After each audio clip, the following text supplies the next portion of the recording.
Well, moving on to the big story that we're tracking today, it's a big upset in the Sri Lankan polls. Mahinda Rajapaksa has conceded defeat in the presidential elections. The incumbent president was standing for the third term in office against one of his closest allies, Maithripala Sirisena.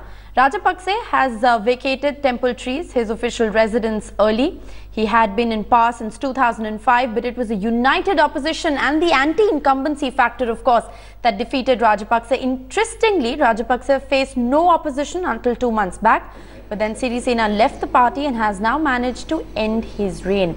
Clearly, the decision to advance elections by almost 2 years has backfired on Rajapaksa. Prime Minister Narendra Modi has congratulated the new Lankan President Maithripala Sirisena. In his tweet, Prime Minister Narendra Modi said that he has spoken to Sirisena and congratulated him in person. He also reaffirmed India's continued solidarity and support for Sri Lanka's peace, development and prosperity. Sirisena made no mention of minority rights or of any political solution to the island's ethnic conflict. He even ruled out allowing any political leader to be prosecuted for alleged war crimes.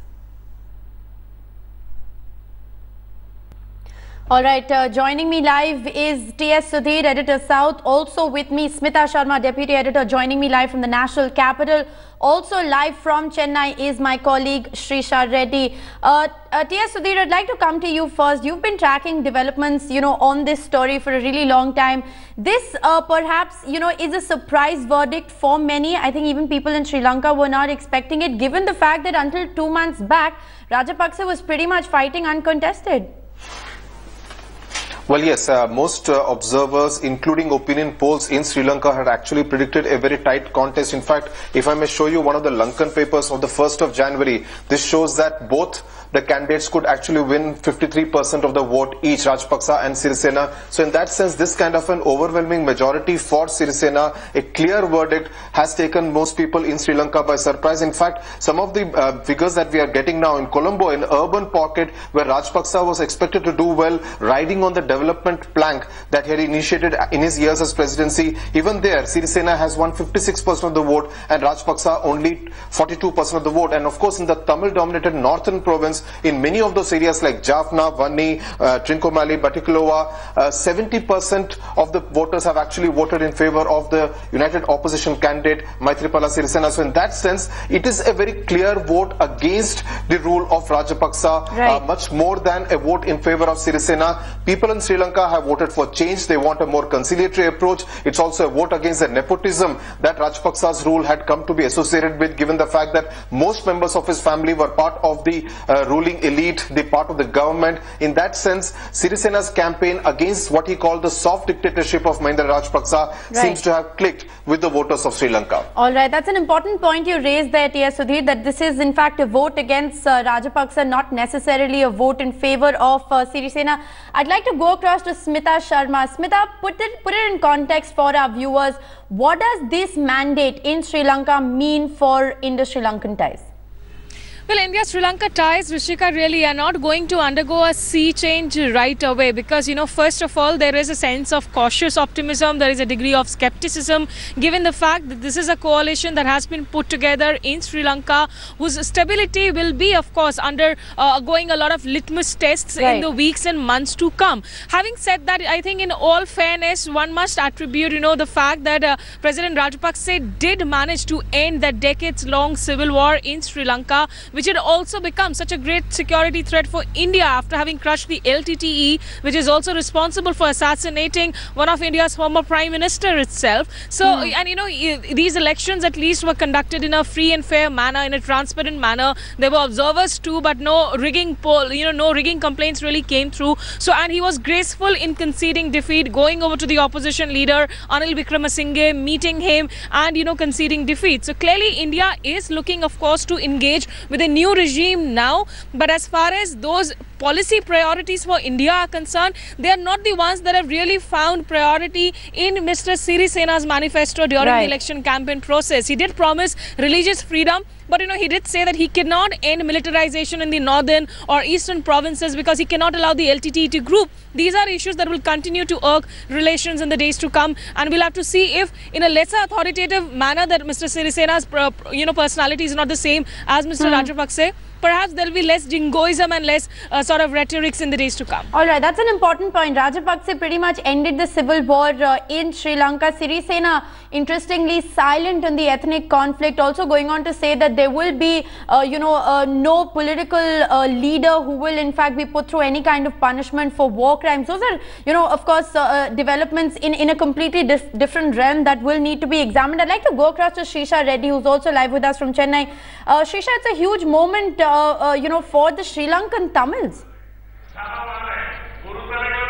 Well, Rishika, as Sudhir was also pointing it out, that how Tamils don't see this as something that is in favor of Sirisena, but against Rajapaksa, because as far as Tamils is concerned, they have been putting both across as holding them responsible for killing the lives of several lakhs of Tamils in Sri Lanka during the war.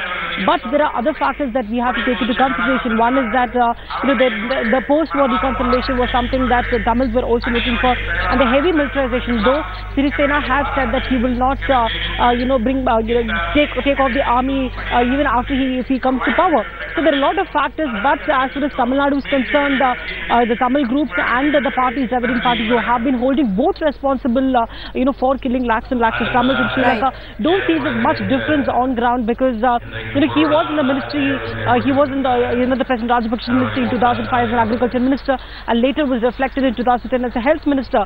So very little hope there is left. But again, one have to wait and see how this is going to work on, as far as the Sri Lankan fishermen issue is concerned, because fishermen have been attacked, then and now, and holding Rajapaksa was responsible for all these attacks on the fishermen. So, it's a wait and watch game for pro-Tamil groups and, Sri Lankan Tamils. Right. Srisha, Sudhir and Smita, stay on with me. Let's just listen in to what N. Ram had in fact said to Headlines Today a short while ago. We'd like to play out that reaction. I think people will be delighted with this change, because it is, the regime of Mahinda Rajapaksa had gone on too long, and consider the fact that the Sri Lankan Tamils based in the north and east, the Muslims who are largely or mostly Tamil speaking, and also the Tamils of recent Indian origin, the plantation workers and others, have made a huge contribution towards this regime change. And there will be expectation. There's no guarantee that the long-standing Tamil demands will be met, but I think there's a fresh opportunity, and I think this is what it is, and it's a very good thing for democracy. All right, I'd like to go across to T.S. Sudhir at the South, still live with us. Sudhir, we just heard N. Ram say that this is a vote for change. And, the sense that we get from what he's saying is that he's treading with a cautious sense of optimism at this point in time. How would you read into this being a vote for change? Well, it's definitely a vote for change, because people had been fed up of the kind of rule that Rajapaksa was having in Sri Lanka for so many years, a one-party, a one-family rule in Sri Lanka, and that seems to have been a major point of contention, a major point of dispute as far as Sri Lanka's voters are concerned. But as far as India is concerned, we do know that Tamil Nadu, looking at Sri Lanka from the prism of Tamil Nadu, of course occupies a lot of bandwidth as far as India is concerned. But for India, it's much more critical to look at Sri Lanka from a geopolitical point of view, because we do understand that both the US and China are actually occupying space in the Indian Ocean, and Sri Lanka being our closest neighbor, it would be extremely risky to have so much of a Chinese and American influence in the Indian Ocean. So it's very much important for India to have a government in Colombo which is much more friendly and closer to India, to ensure that India's presence in Sri Lanka is much more important, much more heavyweight than China and USA, and that is going to be extremely critical. So I do not think that the NDA government of Narendra Modi is going to look at Colombo and Sri Lanka only through the prism of Tamil Nadu, or what happens to the Tamil fishermen who cross the line of control and stray into Sri Lankan waters. So it's going to be much more from a geopolitical point of view that New Delhi is going to look at Sri Lanka now that the new president of Sri Lanka is going to take over. All right, I'd like to bring in Smita Sharma on that point. Smita, TS, raises a larger point of how India is in fact going to be looking at this particular election from a geopolitical point of view, and move beyond the issue of the Tamil fishermen. It's going to be looked at in the larger realm, China's involvement. How is South Bloc going to be viewing all of those things? Have there been any strategy that has perhaps been put in place? We do know, as a matter of fact, that Rajapaksa and Modi enjoyed a very good relationship. In fact, Ruchika, what Sudhir is pointing out is something that we have also seen reflect with this new government come into place. Because the very fact that Narendra Modi actually won those elections with a decisive mandate, and they didn't have to really depend on coalition alliances, unlike in the UPA, where a DMK would have a great say, and a Karunanidhi could actually fax in the name of a minister for the Prime Minister's cabinet, which is completely the Prime Minister's prerogative. That had changed this May when Narendra Modi rode to power with those decisive numbers, which is the reason why in July, in fact, we saw Gotabaya Rajapaksa, who is also related to Mahinda, is handling the defence portfolio, come to New Delhi. And in fact, Narendra Modi snubbed those Tamil politicians when they were in fact protesting out on the streets, saying that Modi should not be holding meetings with Rajapaksa. Despite that, in SAARC summit in Kathmandu, we did see Narendra Modi, of course, come out in that public forum and, in his opening remarks at the SAARC Convention Centre, wish good luck to Rajapaksa for his elections. So clearly, Narendra Modi and Mahinda Rajapaksa, you are right, their personalities are considered a lot similar. They are both very strong leaders,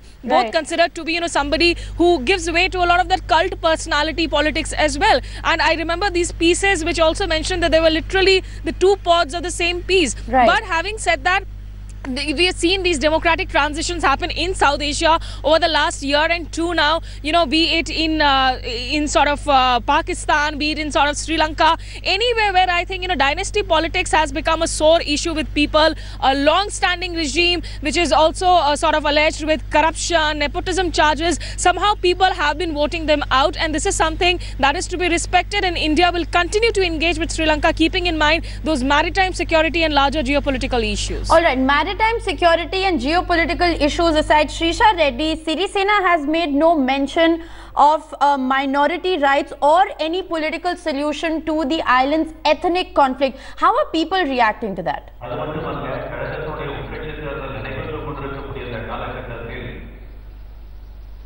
Srisha, can you hear me?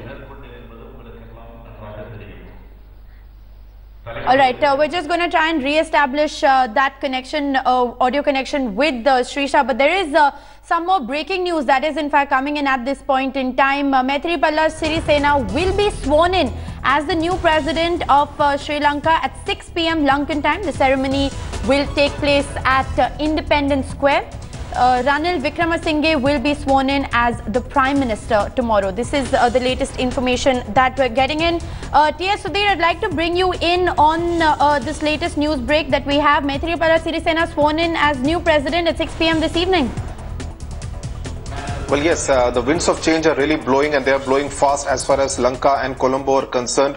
Sirisena, who was Health Minister of Sri Lanka till the 21st of November, now set to be the new President of Sri Lanka. So in that sense, a huge change. But what will be his biggest challenge will be the fact that he heads this huge opposition alliance which has now come to power. It's an unwieldy coalition, and too many cooks could actually spoil his broth. So in that sense, he will have to tread very cautiously. But one point in his favor is that he is a full-time politician. He has been the General Secretary of the Sri Lanka Freedom Party, so he knows a bit about how to control different kind of allies. Ranil Wickremesinghe has been Prime Minister of Sri Lanka before, so he brings a great deal of experience also to that T.S. Sudhir, I'd like to bring you in on another question. The incumbent president was in fact standing for a third term in office against one of his closest allies. Tell us a little bit about the relationship between Rajapaksa and Sirisena. Very quickly. Well, Well, the fact that he was his health minister and the general secretary of the Sri Lanka Freedom Party, which Rajapaksa heads, obviously explains the kind of cozy and the comfortable relationship that the two allies had. In fact, on the 19th of November, and that's one of the interesting stories in Colombo, the two had dinner, met for dinner, and something obviously went horribly wrong during that dinner. That 2 days later, 48 hours later, Sirisena set himself up as the opposition candidate against Mahinda Rajapaksa. So this is a betrayal, a backstabbing that Rajapaksa has spoken at each one of his election meetings, asking the people of Sri Lanka that would you want to elect a backstabber as the next president of Sri Lanka, and the people of Sri Lanka gave him the answer. All right, people of Sri Lanka have given him the answer, and as T.S. Sudhir has been reiterating, this is a vote against Rajapaksa, not necessarily a vote for Sirisena. We're going to continue to track developments on this story.